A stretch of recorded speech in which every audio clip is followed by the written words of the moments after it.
Bonjour et bienvenue à tous. Aujourd'hui, je vous emmène à la découverte d'une femme qui a cassé les codes de son époque, assumé sa féminité et persévéré dans sa passion malgré les préjugés de son temps. Je vous présente Maud Steven Wagner. C'est parti.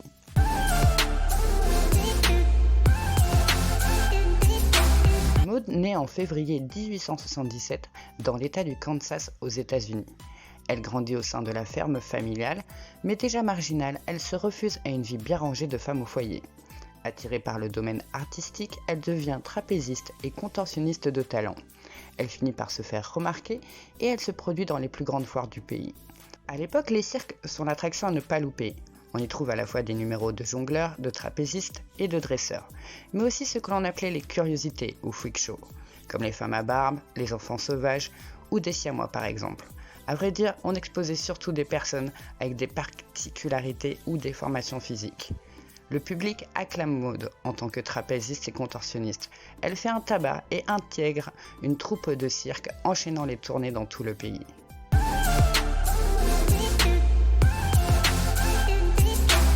En 1904, elle se trouve à Saint-Louis pour l'exposition universelle. C'est la plus importante foire jamais réalisée. Plus de 62 pays étrangers y sont représentés et elle ne durera pas moins de 7 mois. On dit qu'il fallait plus d'une semaine pour la visiter entièrement. Au-delà des numéros de divertissement, on y découvre le hot dog, le hamburger, la barbe à papa, le thé glacé, le cornet de glace ou la boisson Dr Pepper. Maud se rend à l'exposition universelle avec sa troupe d'acrobates pour se produire.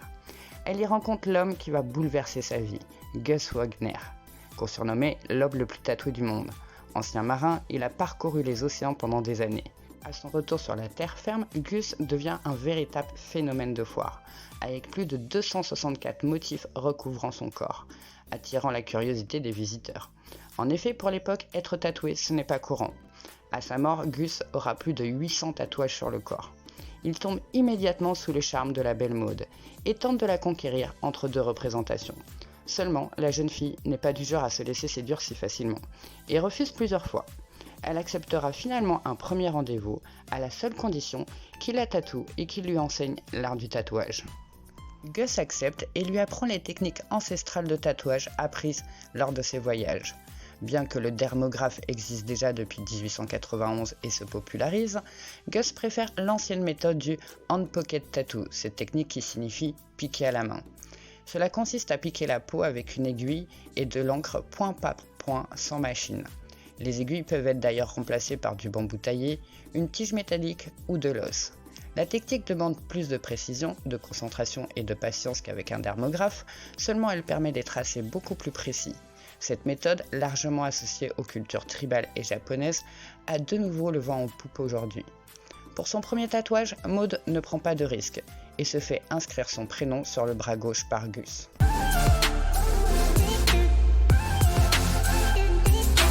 Emportée par la passion du tatouage, elle finit par succomber au charme de Gus. Ils se marient en 1907. Ils auront une fille 3 ans plus tard, Lovetta. Celle-ci aura d'ailleurs son premier tatouage à l'âge de 9 ans. Maud aime particulièrement le côté anticonformiste de Gus, lui trouve en Maud une beauté mystérieuse et en fait sa muse. Elle imitera son mari se faisant recouvrir du cou jusqu'aux pieds d'un véritable bestiaire d'animaux. Des lions, des serpents, des papillons, des oiseaux, le tout au milieu de fleurs et de palmiers. Si ses premiers motifs ont été réalisés par son mari, après s'être initiée à l'art du tatouage, elle finit par les réaliser elle-même. Cette passion qui l'a réunie avec son mari devient alors son activité principale. Maud quitte le monde du cirque et devient la toute première femme tatoueuse reconnue aux États-Unis. Artistes nomades, le couple parcourt le pays comme phénomène de foire, devenant des curiosités et exposant leur corps tels des œuvres d'art en duo. Ils se créent leur propre numéro d'exhibition et proposent des séances de tatouage à la fin des spectacles.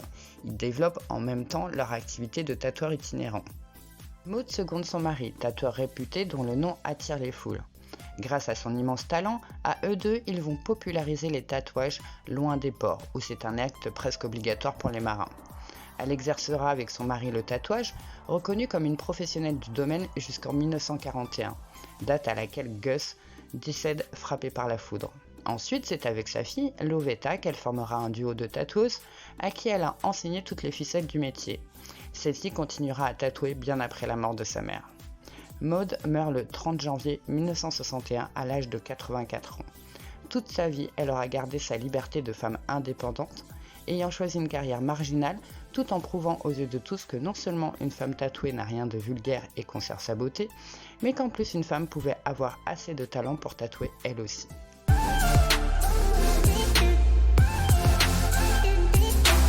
Son refus de vivre une vie de femme au foyer, Maud n'a pas choisi la facilité, et quand elle devient passionnée du tatouage, les choses se corsent encore plus. En effet, à cette époque, le tatouage est considéré comme presque exclusivement masculin. Alors non seulement on la regarde de travers, avec son corps recouvert de motifs, mais dans son activité de tatoueuse, c'est aussi un problème. Pour les hommes, il est impensable de se faire tatouer par une femme. Le couple utilisera une ruse simple pour faire venir les clients à elle. Sur les tracts publicitaires qu'il distribue, Maud est simplement nommée M. Stevens Wagner, misant sur le talent de Maud qui finalement fait tomber les clichés.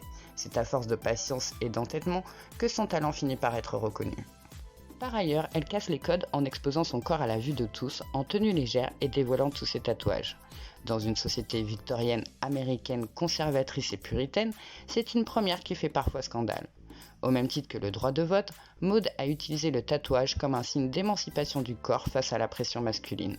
Aujourd'hui, le fabuleux destin de Maud Wagner est une source d'inspiration pour les femmes modernes qui s'émancipent de plus en plus. Voilà, merci à vous d'avoir regardé cette vidéo en ma compagnie et d'avoir suivi le parcours de cette femme magnifique qui a refusé les codes de son époque pour trouver sa voie. Pour ma part, je vous souhaite un bon week-end, une bonne semaine et je vous dis à très bientôt pour un autre personnage oublié.